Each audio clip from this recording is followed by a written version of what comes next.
Buenas tardes, profesora. Nosotras somos alumnas del Instituto de Formación Docente Juan Alberto Barreto Villalba de Curuguatú, de la sección A del grupo número 5. Nuestro tema se llama Revisión del error, la curiosidad. Estamos integrados por Norma Graciela Guachiret, Mayra Eulalia Benítez, Gladys Mabel Ortiz y quien les habla, Fátima Fabiola Gómez.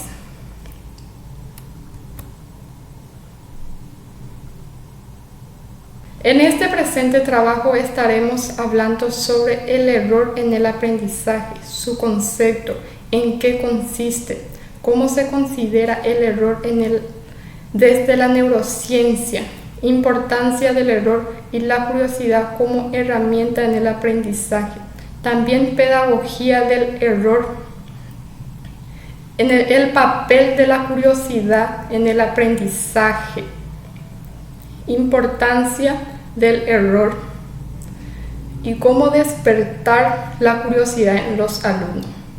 Todos estos temas será de mucha utilidad como alumnos y futuros maestros, que debemos de conocer profundamente para enseñar de la mejor forma a nuestros alumnos.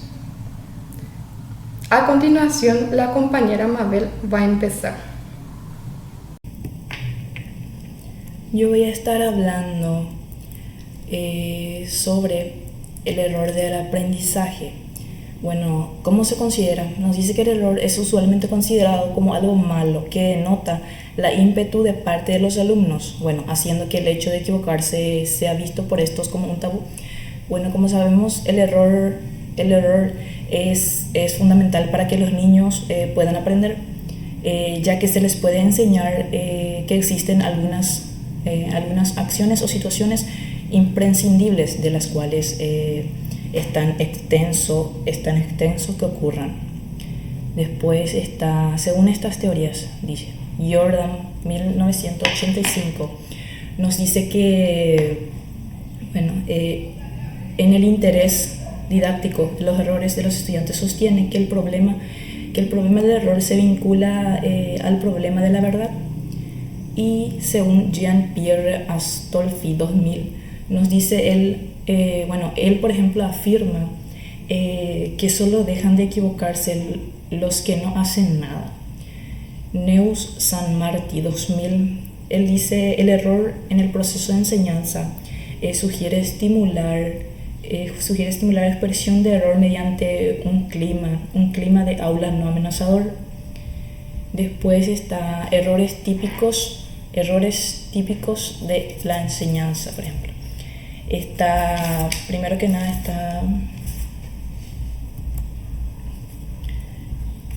errores típicos de la enseñanza. Bueno, nos dice que se divide en dos niveles.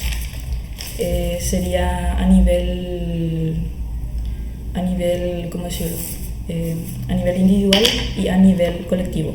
Bueno, a nivel individual nos dice, ya que las personas muestran gran regularidad en su modo de resolver ejercicios y problemas similares. Después está a nivel colectivo, que nos dice que ya que distintas personas cometen errores semejantes en determinadas etapas de su aprendizaje. Clasificación atendiendo a sus causas. Existen distintas clasificaciones según sus causas. Está el error de ritmo, que depende de la velocidad, errores fónicos, errores en la orientación espacial y el control psicomotriz, errores en la orientación temporal, que depende del tiempo, errores de la percepción de la forma, el color y el tamaño, errores léxicos, que son gramaticalmente cuando se hacen mal una letra o números, errores sintácticos, errores semánticos. Errores semánticos se dividen en errores de reproducción, errores en la interpretación y errores de generalización. Después está error producido por la falta de motivación hacia el aprendizaje. Esto, por ejemplo, incluye todo. Sí, así mismo. Después nos dice cómo se considera el error de la neurociencia. Equivocarnos es parte de la vida, ante lo cual es interesante entender la forma en la que el cerebro se enfrenta a los errores. Como sabemos, equivocarnos es parte de la vida. Yo, por ejemplo, si me equivoco, aprendo de mi error y mejoro, trato de mejorar y doy lo mejor de mí, claro. Nos dice cómo podemos practicar esta cultura del error. Es reconocer, sería ver lo que hiciste. Ver lo que hiciste no es eficaz. Ver que lo que hiciste no es eficaz, dice. Esto no significa que estés fracasando, sino que ver que aquella decisión que tomaste en el momento no fue la adecuada y tratar de buscar una mejor solución.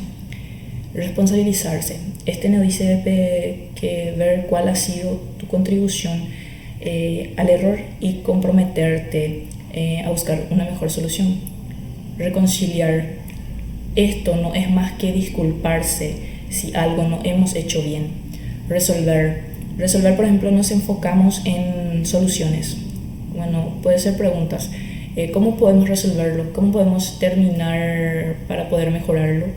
¿Qué medidas puedo tomar para mejorar? En este trabajo yo voy a estar hablando de dos puntos muy importantes. El primero, la importancia del error y la curiosidad como herramienta de aprendizaje. Dice, el aprendizaje es experiencia, todo lo demás es información. Como bien sabemos, el error siempre se ha considerado como algo negativo, que denota o demuestra la ineptitud de la persona. Sin embargo, siempre se debe considerar como un aprendizaje. Para aprovechar el error como elemento constructor de aprendizaje en casa, te sugerimos que siempre los niños aprenden en casa. Con sus juguetes, por ejemplo, empiezan a manipular los juguetes, entonces obtienen por sus errores un buen aprendizaje. A través de sus pensamientos también ellos piensan cómo deben manipular ese juguete o cómo debe manipular cualquier objeto, entonces ahí también obtiene un buen aprendizaje.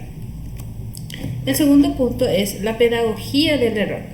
¿Cómo aprender de los errores? De los errores se aprenden, dice. Entonces, errando siempre se obtiene un buen aprendizaje. Nunca se debe tener miedo a errar.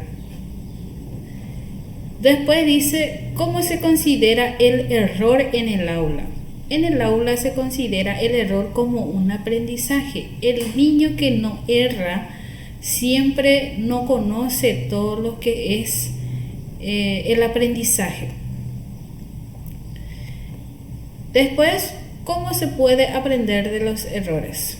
Hay muchas maneras de aprender de los errores. Por ejemplo, el niño no presta atención, pero al final la maestra le hace una pregunta y él no sabe o dice mal las definiciones. Entonces ahí es lo que se aprende de los errores. A mí me corresponde sobre el papel de la curiosidad en el aprendizaje. ¿Por qué la curiosidad mejora el aprendizaje? A mi entender, mejora el aprendizaje una persona que es curioso, porque gracias a la curiosidad expresa su imaginación. Al cerebro le gusta la curiosidad. Asimismo, al cerebro le gusta una persona que sea curioso, que exprese lo que está imaginando. ¿Qué revelaron estos experimentos? Aquí están dos de los hallazgos más importantes. La curiosidad prepara el cerebro para el aprendizaje. La curiosidad hace más gratificante el aprendizaje posterior. Y tenemos la importancia de la curiosidad en el aprendizaje. Y acá están algunas de las claves para estimularla. ¿Cómo podemos estimular la curiosidad por aprender? Debemos de responder sus preguntas, estimular alguna imaginación, muestra disponibilidad, responde con otra pregunta, favorece todos los escenarios posibles de experimentación, animarlos a crear, fomentar el hábito de lectura, plantea retos, son importantes para estimular la curiosidad. ¿Cómo despertar la curiosidad en los alumnos? Importancia de la curiosidad en el aprendizaje. La verdad es muy importante despertar en los alumnos de ser curioso, de preguntarles si les gusta o no, de algo que sean favorecidos o que le pueda favorecer a los alumnos. Pero ¿cómo es que esto sucede?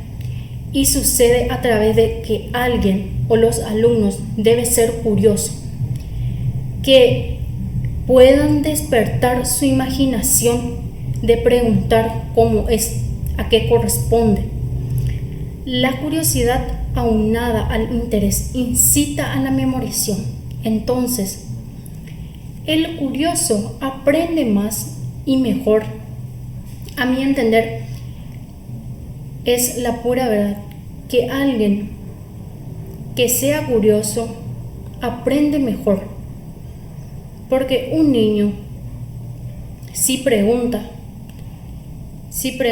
si le importa sobre el aprendizaje.